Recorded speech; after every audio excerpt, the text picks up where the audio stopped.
मन के बहकावे में ना आ, मन राह भुलाए भ्रम में डाले।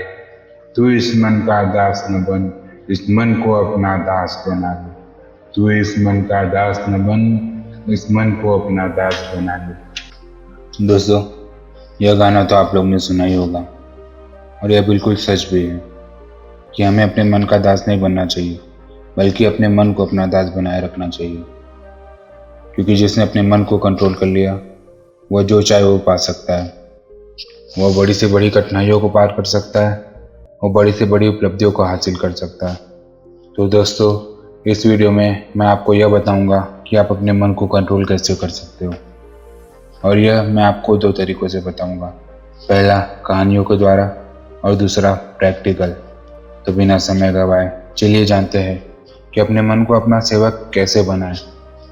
दोस्तों, इस वीडियो में आप जानेंगे कि अपने मन को समझने और उसे रूपांतरित करने के 6 महत्वपूर्ण चरण क्या है। तो चलिए इस कहानी के माध्यम से सबसे पहले जानते हैं कि अपने मन को कैसे समझें। एक बार एक व्यक्ति बुद्ध के पास आता है और उनसे पूछता है कि बुद्ध, अपने मन को काबू में करने और उसे समझने का पहला चरण क्या है, और हम कहाँ से शुरुआत करें कि हमारा मन हमारे वश में आ जाए। बुद्ध मुस्कुराते हैं और उसका उत्तर देते हैं कि अपने मन को समझने का पहला चरण है उसके द्वारा दिए गए लालचों की व्यर्थता को देख लेना। जिस इंसान ने अपने मन के द्वारा दिए गए लालचों की व्यर्थता को देख लिया, उसने इससे मुक्त होना भी शुरू कर दिया। और उसके बाद वह व्यक्ति बुद्ध से पूछता है कि हमारा मन जो हमें लालच देता है, उसकी व्यर्थता को कैसे देखा जाए। बुद्ध कहते हैं, अपने अनुभव से। मनुष्य जिस भी गलत कार्य को अति में करता है, उससे उसे दुख मिलता है, और यही दुख उसका अनुभव है, और यही अनुभव उसके रूपांतरण का कारण भी बन सकता है। जिसने देख लिया कि नशा करना केवल दुख है, उसने नशे से मुक्त होना भी शुरू कर दिया। जिसने देख लिया कि ईर्ष्या केवल खुद को ही जलाती है, तो उसने ईर्ष्या से मुक्त होना शुरू कर दिया। तुम्हारा यह देख लेना कि मन लालच तो हमेशा तुम्हें तृप्ति का ही देता है, लेकिन लगता यह तुम्हें सदा अतृप्त है, और यह अपने मन को समझने का पहला चरण है। कहानी को बढ़ाने से पहले आपको इस प्रश्न का समझना आवश्यक है, और वह प्रश्न है कि आप अपने मन को वश में करना क्यों चाहते हो। क्योंकि आपने यह अनुभव कर रखा है कि आपका मन आपको दुख देता है, क्योंकि आपको आपके मन के लालच बहुत बड़े सुहावने लगते हैं, इसलिए आप इन लालचों के पीछे छुपे हुए दुख को नहीं देख पाते। सिर्फ अपने दुखों को देख लेने से आपका मन आपके वश में नहीं हो जाएगा। उसके लिए आपको दूसरा चरण क्या है, यह समझना होगा। तो वह व्यक्ति बुद्ध से पूछता है कि बुद्ध, यदि कोई व्यक्ति यह जानता है कि उसके मन के लालचों के कारण ही उसके जीवन में दुख है, तो क्या इसका अर्थ यह है कि वह व्यक्ति अपने पहले चरण पर है? और यदि वह व्यक्ति अपने पहले चरण पर है, तो दूसरे चरण पर कैसे जाएगा? बुद्ध कहते हैं कि उस व्यक्ति को खोज पर निकलना होगा, किसी ऐसे व्यक्ति की खोज पर जो अपने मन से मुक्त हो चुका हो और जिसने अपने मन को जान लिया है। क्योंकि तुम्हारा मार्गदर्शन वही कर सकता है जो उस जगह पर पहुंचा हुआ है और जहां तुम जाना चाहते हो। दोस्तों, यहाँ पर यह बात समझनी आवश्यक है कि खोज पर निकलने का अर्थ यह नहीं कि आप सन्यासी बन जाए, बल्कि खोज पर निकलने का अर्थ यह है कि कोई ऐसा व्यक्ति खोजना जो आपका मार्गदर्शन कर सके। अब यहाँ पर प्रश्न उठता है कि ऐसे व्यक्ति को कहाँ खोजें, क्योंकि आस पड़ोस में तो सभी लोग अशांत भरे पड़े हैं। तो इस प्रश्न का उत्तर है कि आप ऐसे व्यक्ति को आस पड़ोस में मत खोजिए, बल्कि इंटरनेट पर खोजिए, क्योंकि इंटरनेट आपको पूरी दुनिया से जोड़ता है। दोस्तों, मैं और आप इस इंटरनेट की बदौलत ही जुड़े हुए हैं। अगर इंटरनेट नहीं होता तो क्या आप मेरे इस वीडियो को देख पाते? नहीं ना। दोस्तों, इस दुनिया में बहुत सारे लोग थे और अभी भी हैं और हमेशा रहेंगे जो आपका मार्गदर्शन कर सकते हैं। तो चलिए कहानी में वापस लौटते हैं और अच्छे से जानते हैं कि अपने मन को समझने का दूसरा चरण क्या है। वह व्यक्ति बुद्ध से पूछता है कि उस व्यक्ति की पहचान क्या है जिसने अपने मन को समझ लिया है और जिसने खुद को जान लिया हुआ है। क्योंकि हर व्यक्ति यह दावा करता है कि वह ज्ञानी और बुद्धिमान है, लेकिन वास्तव में ज्ञानी कौन है, वह कैसे पता लगेगा? बुद्ध कहते हैं कि यही तीसरा चरण है, और वो चरण है सुनकर। सुनना ही अपने मन को समझने का तीसरा चरण है। उसके बाद वह व्यक्ति बुद्ध से पूछता है कि क्या देखकर यह पता नहीं किया जा सकता, क्योंकि आपको देखकर ही पता लगता है कि आप एक महात्मा हैं। बुद्ध कहते हैं कि देखने में तो कोई व्यक्ति बहुत शांत लग सकता है, लेकिन भीतर से वह क्या है यह उसके शब्द ही बता सकते हैं। लेकिन ध्यान रहे कि शब्दों पर भी विश्वास एकदम से नहीं कर लेना है। किसी बात पर विश्वास इसलिए कर लेना कि उसे मैंने कहा हुआ है या किसी महात्मा ने कहा हुआ है। किसी भी बात पर विश्वास आपको तब कर लेना है जब वह तुम्हारा अनुभव बन जाए। दोस्तों, गौतम बुद्ध के द्वारा कही गई इस बात को मैं आपको थोड़ा और आसान भाषा में समझाने की कोशिश करता हूँ। कोई कहता है कि ध्यान करना अच्छा है और कोई कहता है कि ध्यान करना बुरा है। यह दोनों ही अतिया है। अगर आप अभी ध्यान को अच्छा मानते हैं तो बहुत जल्दी आप उसे बुरा भी मानने लग जाएंगे, और यही हमारे मन की चाल है। तो अब आपके मन में सवाल उठा होगा कि कैसे? तो इसका उत्तर यह है कि ध्यान की शुरुआत में आपको आनंद नहीं मिलेगा, बल्कि बोरियत ही महसूस होगी। और आपका विश्वास क्या था कि ध्यान अच्छा है, लेकिन आपको अनुभव क्या हो रहा है कि ध्यान बोरियत है। तो धीरे धीरे आपका विश्वास बदलने लगेगा। पहले आप ध्यान को अच्छा मानते थे, लेकिन अब आप ध्यान को बुरा मानने लग जाएंगे। आप एक अति से दूसरे अति पर पहुंचने लग जाएंगे, और यही हमारे मन की चाल है। हमारा मन हमें अतियों में ही भटकाता रहता है, और अगर आप ध्यान को बुरा मानते हैं तो आप कभी भी ध्यान करेंगे ही नहीं। तो आप कहानी में वापस लौटते हैं और अच्छे से समझते हैं कि अपने मन को समझने का तीसरा चरण क्या है। बुद्ध कहते हैं कि किसी भी बात पर विश्वास तब तक नहीं करना चाहिए जब तक वह तुम्हारे विवेक की कसौटी पर खरी न उतर जाए, और इसके लिए कर्म करना आवश्यक है। और कर्म ही अपने मन को समझने का चौथा चरण है। अगर आप धन कमाना चाहते हैं तो आपको सही दिशा में कर्म करना आवश्यक है। ठीक उसी प्रकार अगर आप खुद को जानना चाहते हैं तो आपका सही दिशा में जाना आवश्यक है। वह आदमी बुद्ध से पूछता है कि सही दिशा में कर्म करते वक्त आदमी क्या गलती कर सकता है? बुद्ध कहते हैं कि केवल 2 गलतियां कर सकता है। पहली गलती है शुरुआत न करना, और दूसरी गलती है पूरा रास्ता तय न करना। और इन दोनों गलतियों के पीछे हमारे मन की ही चाल होती है। कोई सोचता है कि मैं शुरुआत कल से करूंगा, कोई सोचता है कि शायद मैं सफल न हो पाऊं। इन दोनों ही गलतियों को व्यक्ति जागरूकता की कमी के कारण करता है, और बिना जागरूकता के व्यक्ति का मन उसे सही दिशा में चलने ही नहीं दे सकता। और जागरूकता ही अपने मन को समझने का 5वां चरण है। इसलिए दिन के हर एक क्षण को जागरूकता के साथ जियो। कोई भी कार्य करो तो उसे जागरूकता के साथ करो। अगर सांसें भी लो तो उसे जागरूकता के साथ लो। बिना जागरूकता के साथ जिया गया एक भी क्षण मृत्यु के समान है। और ध्यान रहे कि जागरूकता बिना ध्यान के संभव नहीं है। वह व्यक्ति बुद्ध से पूछता है कि बुद्ध, अपने जागरूकता के स्तर को कैसे बढ़ाया जा सकता है? बुद्ध कहते हैं कि ध्यान के द्वारा, और ध्यान ही 6वां चरण है। दोस्तों, एक बार आप अपने मन को समझने के 6 चरणों को ध्यान से समझिए। तो हमारा पहला चरण क्या था? थोड़ी जागरूकता के साथ यह देख लेना कि यह मन ही दुख के बीज बोता है। हमारा दूसरा चरण था किसी ऐसे व्यक्ति को खोजना जो मन से मुक्ति पाने का मार्ग बता सके। हमारा तीसरा चरण था सुनना, और हमारा चौथा चरण था सुने हुए को कार्य में लाना। हमारा 5वां चरण है जागरूकता, जिससे आप मार्ग से भटके ना। और हमारा 6वां चरण है ध्यान। यदि सीधे शब्दों में कहा जाए तो ध्यान ही वह नाव है जिस पर बैठकर मन रूपी नदी को पार किया जा सकता है। लेकिन ध्यान तक पहुंचने के लिए शुरुआती के 5 चरण बहुत ही आवश्यक है। अभी आप कौन से चरण पर है यह हमें कमेंट बॉक्स में ज़रूर बताएं, क्योंकि दोस्तों हर ज्ञानी इन 6 चरणों से गुजरता है। तो दोस्तों, अब चलिए जानते हैं कि अपने मन को अपना सेवक कैसे बनाएं, एक सच्ची कहानी के द्वारा। तो चलिए शुरू करते हैं। दोस्तों, अगर आप इस कहानी को ध्यान से सुनते हैं तो आपको 2 प्रश्नों के उत्तर मिल जाएंगे। और पहला प्रश्न है, हम अपने मन के गुलाम क्यों बन गए हैं? और दूसरा प्रश्न है, हम अपने मन को अपना गुलाम कैसे बना सकते हैं?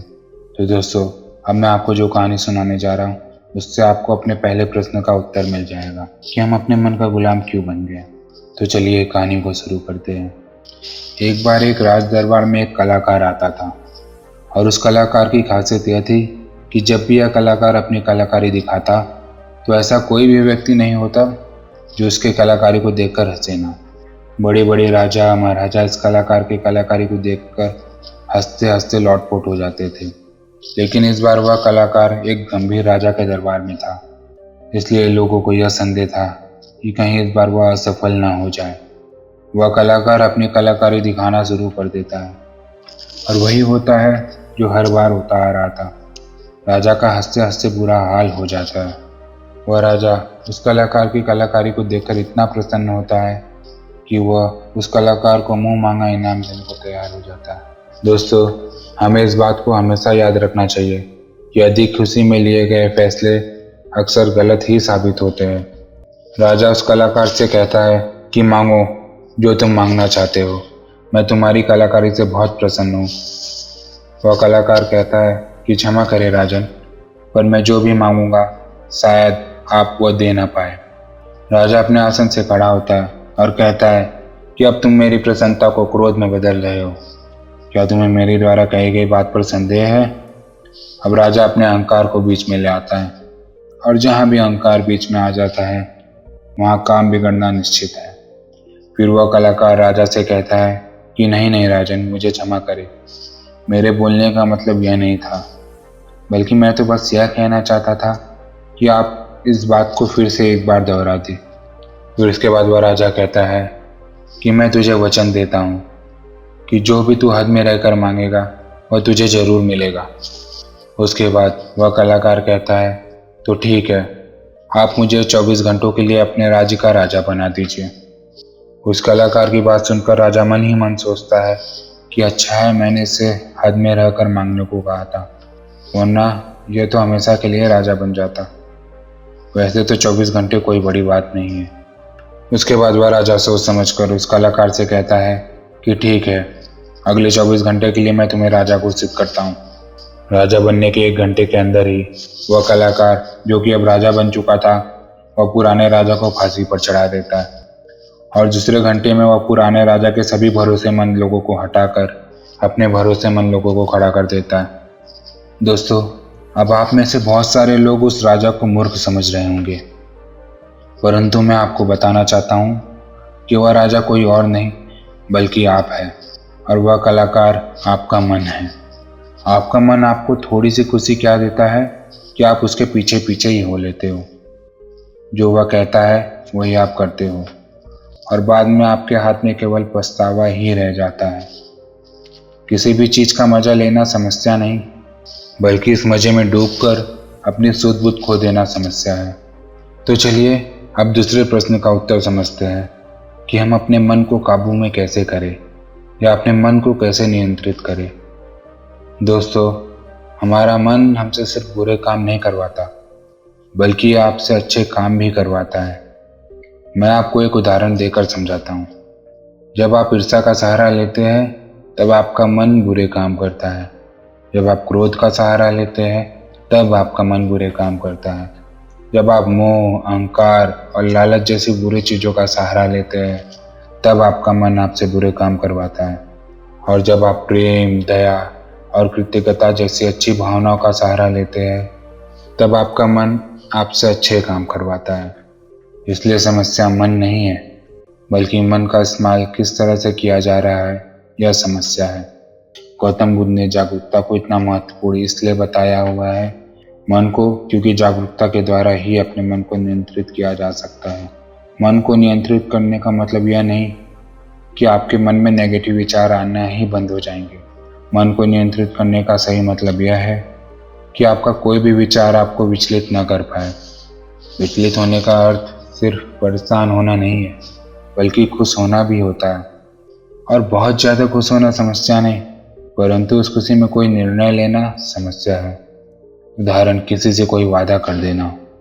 ठीक उसी प्रकार बहुत ज़्यादा दुख होना समस्या नहीं, बल्कि इस दुख के कारण कोई निर्णय लेना समस्या है। उदाहरण, आत्महत्या करना। अगर आप पूरे जागरूकता के साथ यह देख पाए कि सुख और दुख, इन दोनों की अति में कोई निर्णय लेना दुख और पीड़ा को जन्म देता है, तो आप आग बन करके सुख के पीछे नहीं भागेंगे। और अगर आप सुख के पीछे नहीं भागेंगे तो दुख आपके पीछे नहीं भागेगा, क्योंकि ज़्यादातर लोग जिसे सुख समझते हैं वह दुख की परछाई है। अब लोग इस बात का यह अर्थ निकालेंगे कि हमें सुख का आनंद लेना ही नहीं चाहिए, जबकि यह निष्कर्ष बिल्कुल गलत है। अगर आप सुख और दुख इन दोनों की अति में कोई निष्कर्ष नहीं निकालते हैं तो आप वही रहते हैं जहां आपको रहना चाहिए, मध्य बिंदु पर, जिसकी बात हर बार बुद्ध कहते हैं। मैं आपको मन के बारे में एक खास बात बताता हूँ। आपको ऐसा कब लगता है कि आपको अपने मन को वश में करना चाहिए? मैं आपको बताता हूँ। जब आप वह काम कर रहे होते हो जो काम करना आपके लिए सही नहीं होता है, तब आपको महसूस होता है कि आपको अपने मन को वश में कर लेना चाहिए, मगर आप वह काम फिर भी करते जाते हैं क्योंकि आपको उस काम को करने में मज़ा आता है। उदाहरण के लिए चुगली करना। आपको पता है कि चुगली करने से आपको कुछ फ़ायदा नहीं होगा, फिर भी आप चुगली करते रहते हैं क्योंकि चुगली करने में शुरुआत में मज़ा आता है, परंतु धीरे धीरे आपको पता चलता है कि आप अपने ही नज़रों में छोटे बन गए हैं। दोस्तों, गौतम बुद्ध द्वारा दिया गया एक सूत्र मैं आपको बताता हूँ जो आपकी ज़िंदगी बदल सकता है, और वो सूत्र है, जिन कामों को करने में शुरुआती में बहुत मज़ा आए तो वह काम आपके लिए हानिकारक है। उदाहरण के तौर पर फनी और गंदे वीडियो देखना, वेब सीरीज़ देखना, जंक फूड खाना और सुबह देर से उठना इत्यादि। और जिन कामों को शुरुआती में करने में कम मज़ा आता है या बोरियत महसूस होती है, वह काम आपका जीवन बदल सकता है। उदाहरण के लिए किताबें पढ़ना, व्यायाम करना, सुबह जल्दी उठना, ध्यान करना और इंटरनेट का सही इस्तेमाल करना इत्यादि। हमें यह समझना चाहिए कि हमारा मन केवल बुरे कामों में ही नहीं लगता, बल्कि यह अच्छे कामों में भी लगता है। फ़र्क सिर्फ इतना है कि बुरे कामों में यह जल्दी लग जाता है क्योंकि बुरे काम करते वक्त शुरुआती में मज़ा आता है, और अच्छे कामों में यह देर से लगता है क्योंकि अच्छे कामों में मज़ा देर से मिलता है। इसलिए मज़े के पीछे ना भागे, बल्कि सही काम के पीछे भागे। सफलता आपको निश्चित मिलेगी। दोस्तों, अब मैं आपको अपने मन को कंट्रोल करने का प्रैक्टिकल तरीका क्या है यह बताने वाला हूँ, इसलिए इस वीडियो को अंत तक जरूर देखें। दोस्तों, ज़्यादातर लोग यह सोचते हैं कि मन को कंट्रोल करना मुश्किल है, और यह बात सच है केवल उन लोगों के लिए जिन्हें यह पता नहीं कि मन क्या है और यह कैसे कार्य करता है। जो लोग यह जानते हैं कि मन क्या है और यह कैसे कार्य करता है, उन लोगों के लिए अपने मन को नियंत्रित करना आसान है। तो आइए सबसे पहले यह समझते हैं कि मन क्या है और यह कैसे कार्य करता है। हमारा मन दो हिस्सों में बटा हुआ है, पहला चेतन मन और दूसरा अवचेतन मन। चेतन मन हम सब बुद्धि के नाम से जानते हैं, और यह हमारे भीतर एक फिल्टर की तरह काम करता है। जो भी जानकारी हमारे अंदर जाती है उससे यह जांचता और परखता है। चेतन मन के पास तर्क करने की क्षमता है और यह सही और गलत के बीच चुनाव कर सकता है, परंतु अवचेतन मन ऐसा नहीं है, उसका कार्य अलग है। हमारा अवचेतन मन सही और गलत के बीच चुनाव नहीं कर सकता। जो भी जानकारी चेतन मन सही मानकर अवचेतन मन में भेज देता है वह उसका विरोध नहीं करता है, चाहे जानकारी गलत ही क्यों ना हो। एक उदाहरण देकर समझाता हूँ।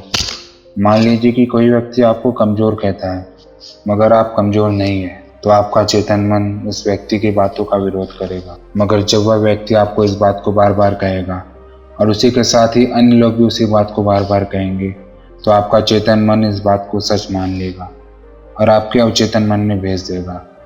और अवचेतन मन का काम है जो बात उसके भीतर चली गई उसे सच साबित करना। इसका सबसे बड़ा उदाहरण यह है कि जब हम छोटे हुआ करते थे उस समय हमारे भीतर बहुत कॉन्फिडेंस था, परंतु जैसे जैसे हम बड़े होते गए हमारा कॉन्फिडेंस कम होता गया, क्योंकि हमारे स्कूल, कॉलेज और समाज से हमें बार बार नकारात्मक बातें ही सुनने को मिली और हमारा अवचेतन मन उन्हें सच मान बैठा। हो सकता है कि आपने इस बात पर ध्यान नहीं दिया हो कि आप गलत करना तो नहीं चाहते, परंतु फिर भी गलत करते हैं। आप डरना तो नहीं चाहते, लेकिन डर जाते हैं। ऐसा क्यों होता है? क्या आप जानना चाहते हैं? तो इस वीडियो के अंत तक जरूर बने रहें। दोस्तों, ऐसा इसलिए होता है क्योंकि जाने अनजाने में आपके अवचेतन मन में बहुत सारी गलत जानकारी चली गई है जिसे वह सच मान बैठा है।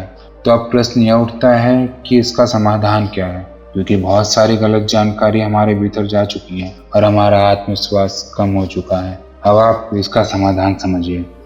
अब तक आपने यह समझा कि मन क्या है और यह कैसे कार्य करता है। अगर एक लाइन में कहूँ कि मन क्या है, तो हमारा मन जानकारी का एक ढेर है जो जाने अनजाने में हमारे भीतर चली। अब हमें सबसे पहले यह समझना होगा कि चेतन मन जानकारी लेता कहाँ से है, वे कौन से द्वार है जहाँ से जानकारी भीतर प्रवेश करती है। तो दोस्तों चलिए जानते हैं अपने मन को कंट्रोल करने के उपाय और समाधान। हमारे अंदर जानकारी जाने के 5 द्वार हैं और वह है आँख, कान, नाक, जीभ और त्वचा।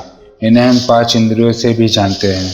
बहुत सारी गलत जानकारी हमारे भीतर जाने के कारण हमारा मन हमारे वश में नहीं है। अगर हम अपने मन को वश में करना चाहते हैं तो हमें बहुत सारी सही जानकारी इस मन को देनी होगी।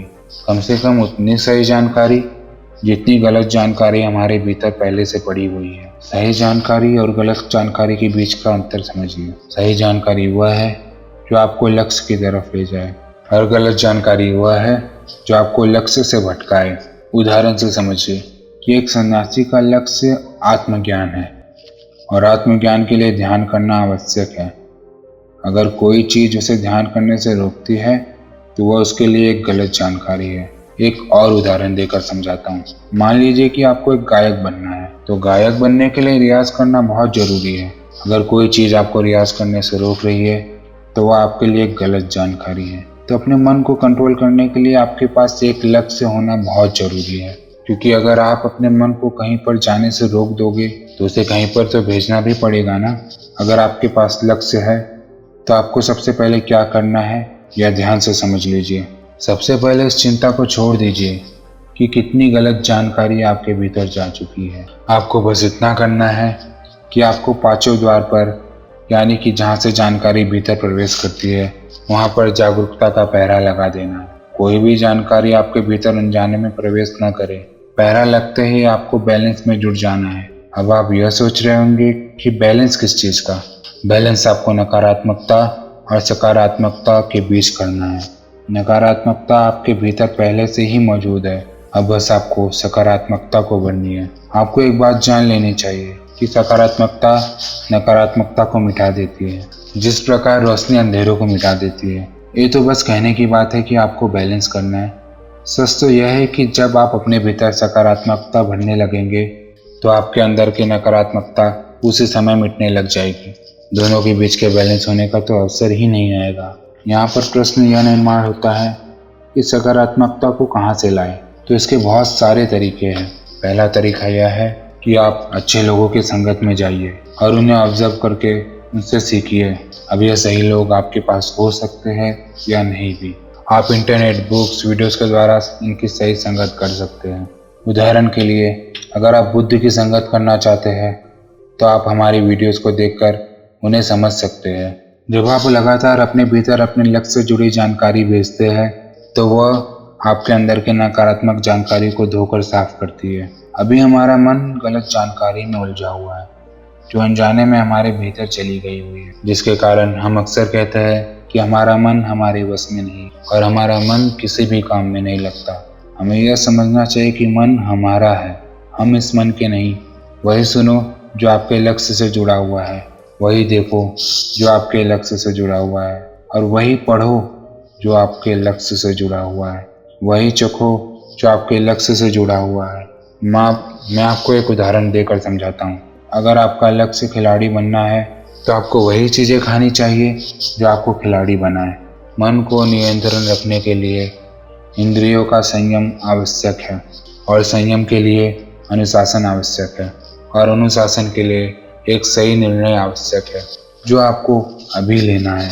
तो दोस्तों, आज के वीडियो के माध्यम से आपने यह सीखा हमारा मन क्या है, अपने मन को कैसे समझें और अपने मन को अपना सेवक कैसे बनाएं। तो दोस्तों, आपको यह वीडियो कैसी लगी हमें कमेंट बॉक्स में ज़रूर बताएं, और अगर आपको यह वीडियो पसंद आई तो इसे लाइक कीजिए और अपने परिवार और दोस्तों के साथ ज़रूर शेयर कीजिए।